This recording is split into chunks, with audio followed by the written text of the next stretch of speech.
लड़की रोज की तरह अपने डॉग को घुमाने निकली थी, लेकिन काफी देर तक वापस नहीं आई।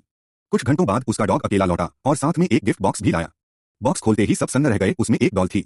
लेकिन सबसे डरावनी बात यह थी कि उस डॉल के चेहरे पर जो कट के निशान थे वो पिछले मर्डर विक्टिम के घावों से बिल्कुल मैच कर रहे थे। पर अफसोस, सीनियर ऑफिसर को यह सब सिर्फ इत्तेफाक लगा। उसने इस थ्योरी को मानने से इनकार कर दिया। लेकिन अगले ही पल उसे अपनी सोच पर पछताना पड़ा। सीवेज पाइपलाइन के अंदर से लापता लड़की की बॉडी बरामद हुई। उसके पूरे शरीर पर चोट और टॉर्चर के निशान थे। साफ था कि मौत से पहले उसे बुरी तरह से पीटा और प्रताड़ित किया गया था।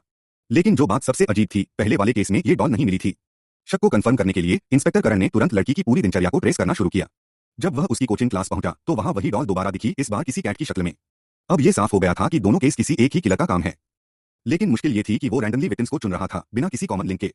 करण ने शहर के सारे सुपरमार्केट खंगाल डाले, लेकिन ऐसी डॉल का कोई रिकॉर्ड नहीं मिला। सारे सुराग खत्म होते दिखे तो उसने अपने सीनियर को सलाह दी, मीडिया से केस की डिटेल्स छुपा ली जाएं और किलर की वैनिटी को छेड़ा जाए। शायद इससे वो खुद बाहर निकल आए। और प्लान काम कर गया। कुछ ही दिनों में एक और लड़की मिसिंग हो गई। उसकी टीचर ने बताया कि स्कूल की छुट्टी के बाद वो एक 3 व्हीलर जुगाड़ गाड़ी में बैठते देखी गई थी। लेकिन इतने कम क्लू के साथ लड़की को ढूंढना नामुमकिन था। गाड़ी तो छोड़िए, लड़की की बॉडी पहले ही मिल गई थी। उसी वक्त पड़ोस में रहने वाली मीरा ने नोटिस किया कि पास वाले घर में जो बैग टांगे गए थे वैसा ही बैग उस जुगाड़ गाड़ी में भी था। वो कॉल करने की कोशिश करती रही, लेकिन नेटवर्क गड़बड़ था।